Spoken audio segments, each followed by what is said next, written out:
Black Sheep Shipping presents The People of the Pit. Content warnings can be found in the description.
Anyone in here is a corpse covered in sores.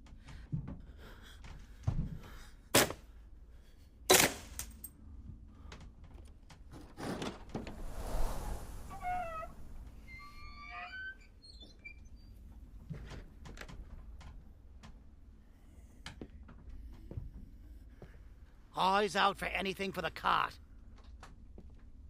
If there's still anyone left alive to sell to. Always is.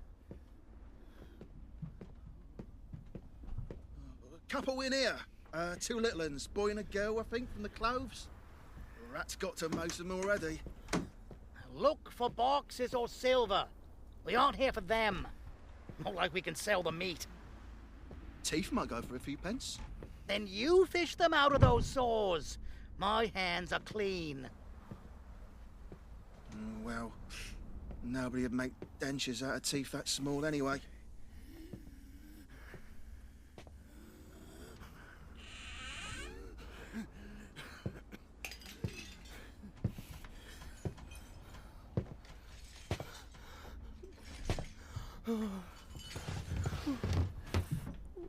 Hello there, friend. Please, don't get up. We're just inspecting your lovely home. Seems we've come at a bad time. Woman over here.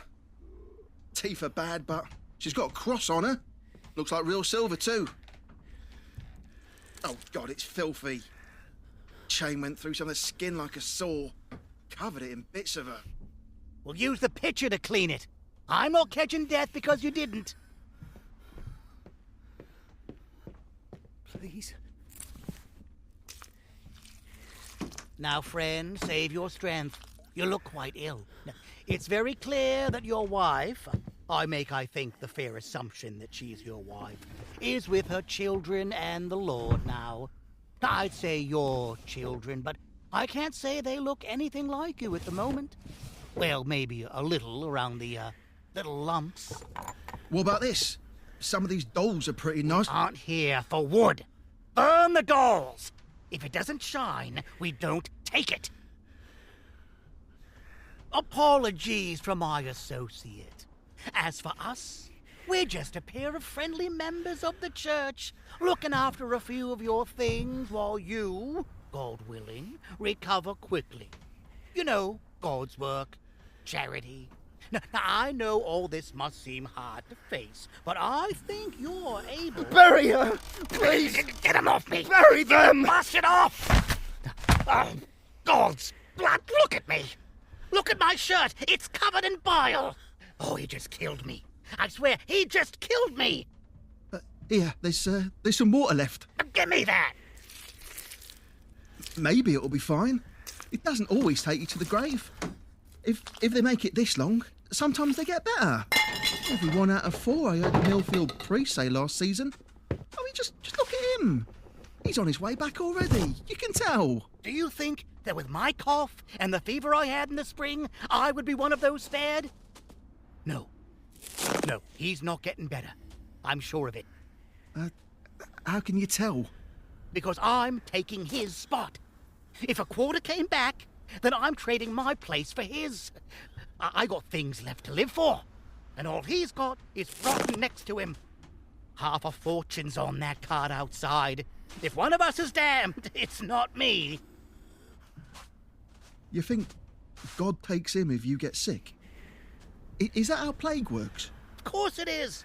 If he goes, I stay. Unless you'd volunteer in his place. Oh, no. I'm feeling fine. Not sick at all. It wouldn't work on me. All I need is one man to get just a little worse. Yeah, just to tip the scales back. Please. He just needs a little help. She wanted...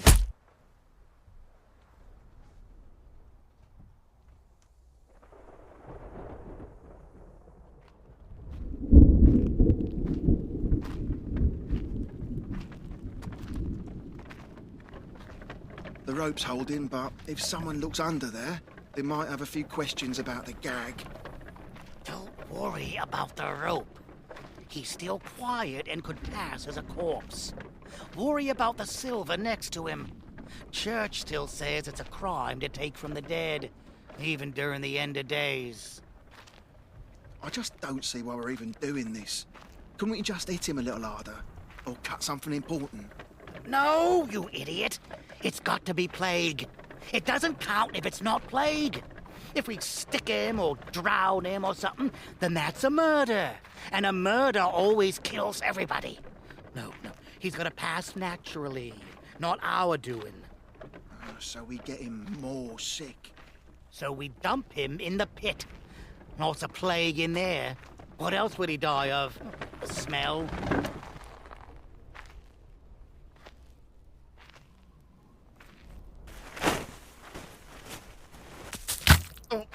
Oh, sorry.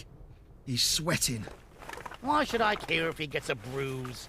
Just toss him and let's get out of here. I have nightmares about these places.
They started throwing more on top of me. I expected the dead to be cold, to feel the heat growing with the downward pressure. Hot English bones in a thick stew. The taste of my Christian neighbours in my mouth. These were Christians. This was no Christian burial. I think I'd been a Christian too, but I could not remember God in this place. I don't think he would allow this. I knew I no longer breathed. I no longer could. The swelling I felt was the bloat. It was a slow inhale that lasted until it found some hard and jagged thing pressing into my side. The gas escaping was the closest I could come to a scream, with or without the gag. It was dark, I think. My eyes were taken first by the rot. I think it was the rot. I could not see what took them. I felt them warm and liquefy and run out of my head like thick, black, bubbling tears. Vision was useless here. I was a corpse.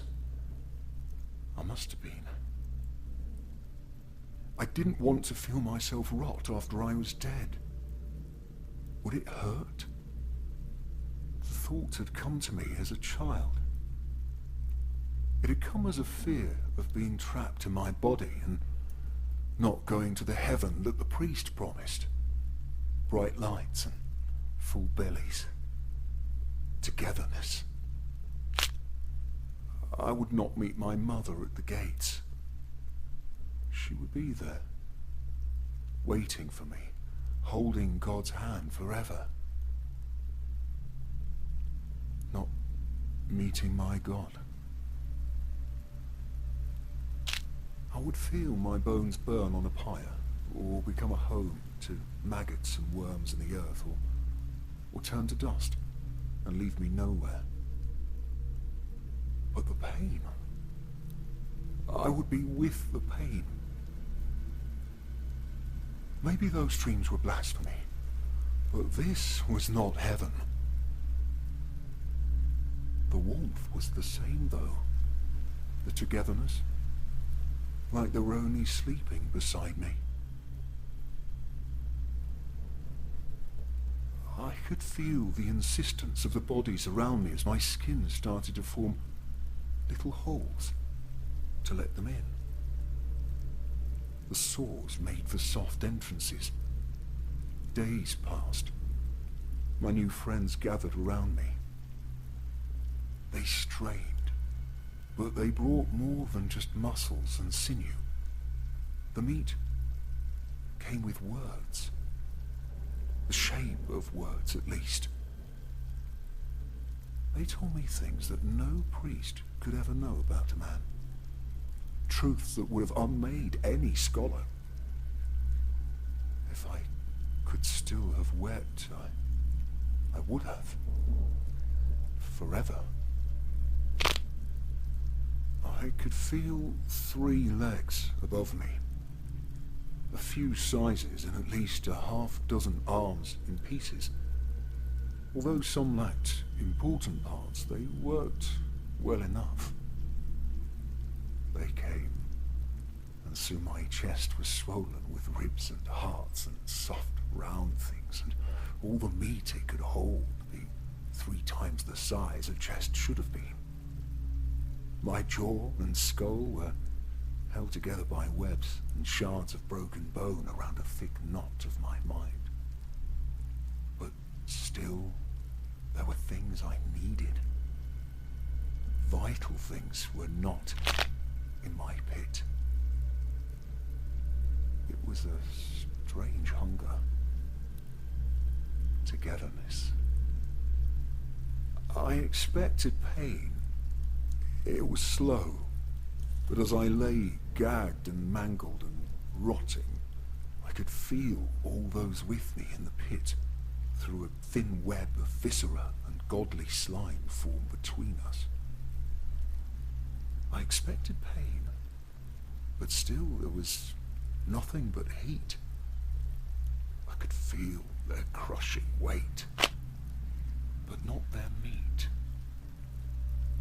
A desperate wail was sleeping underneath the pulses of dying thoughts. There were things inside the meat. Trapped. Enough of them to keep me from being lonely. Through the web of us, I tried to ask them things, but they would only make strange and alien noises with no meaning. Some would chitter in the bits of fat that were left. Others would only listen to our questions I would ask, or pulse and answer frantically, desperate to prove they were. I tried to comfort them. I hoped they understood we were together. I did not ask about my family. I wouldn't have known what to ask. The mind is fragile, and made of fat. Maybe I could have started with, what were our names? But I doubt they could tell me their own with any certainty. The things in the meat asked if I was God. I decided I was. Questions became frustrating. My own hesitations seemed trivial now, and immobility became a kind of seeping aggravation to us all. I could not move my rot, but I could feel moving things elsewhere. Not maggots and worms. New faith. I reached out to those around me in all directions, eventually putting a hand on the shoulder of a thing named Paul.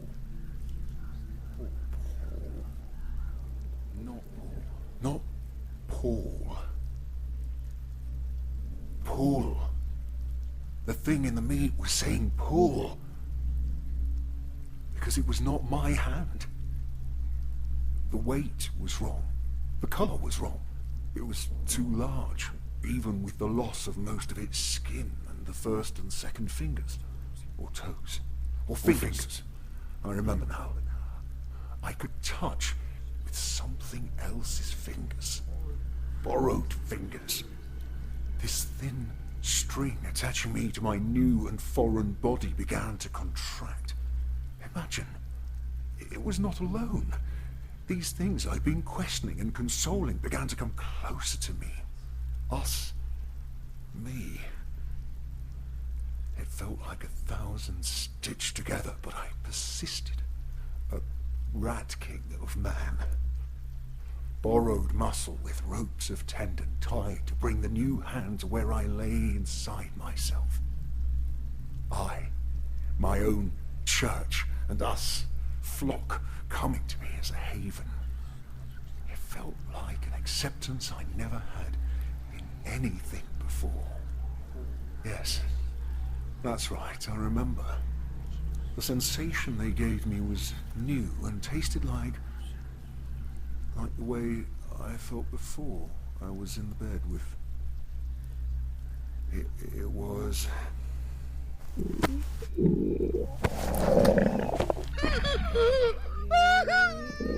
Every piece of us journeyed to be joined and mended. Some argued, but I would argue stronger and louder with no uncertainty. I grew with every good contraction of torn muscle. It was like some invisible hammer was driving nails into me, only to look at crooked handiwork, disgusted, and pull them back out to try again. I thought the holes were little, but some were large enough to fit through, and others were made wide and long by ribs and sharp bits of broken voices moving inside. I could no longer tell time, but it was raining from the cool feeling on the skin of those fresh things above when the hand came to us. It tied itself to a bone I did not recognize and sat motionless somewhere below where I think my head had been. I could feel the hope all around to be alive again for the first time. They were me, and I would not let them go cold and quiet. I felt a love I'd never known as a father, a detailed hand I never had as a carpenter, to carve something unlike anything out of a soft wood that was not meant for joining. I was without tools, and the closest thing to nails I had were the small bones of our fingertips. But I did not need them. No, I did need them, I remember. I'm sorry, I am still here, but I am still new. I am still persisting here and not the pit. Yes, I know. Yes, I know. I was. And my new family became me. Me. They came with secrets, They told us things that no doctor could dream of about anatomy. Truths that would have made unmade scholars. I wept. I would have wept. My legs above me were mine. The arms were mine. My arms clawed me and they pulled me. They pulled me to the top. My chest. I was in my chest with broken bones and rotting, healing things in meat. It was imperfect. My teeth and mind were shards of melted fats and webs and a thick kind of me. Still, there were things I needed. The eyes went first. A nail through their eye. There were things I needed. Not in my pit.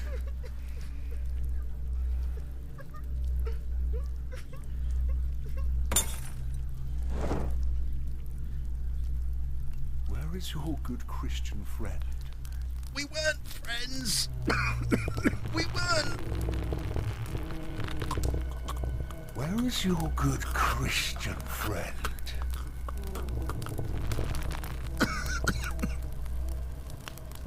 He always talked about putting money in a trade, but he didn't say anything else. He didn't like to talk about it with me. I don't know. Please, I'm sorry. God, I'm so sorry. God, Jesus and Mary. We could not see, but can smell him on you. You smell hot and weak. You are like us. Please. You'll be with God soon. Please. I don't want to die. We will not let you die.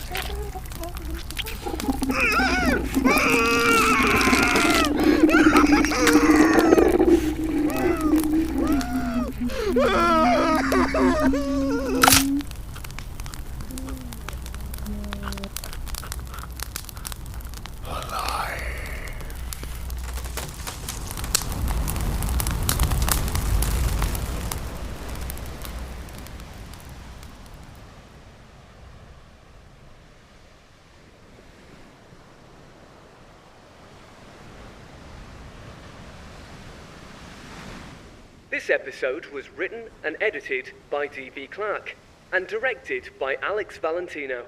The looter leader was played by Ray O'Hare. The unfortunate looter was played by Michael McGeachin. And the Carpenter was played by Matthew Dalton. This episode was announced by Alexander Hanley, with musical theme by Onlooker Air and cover art by OddOblivion.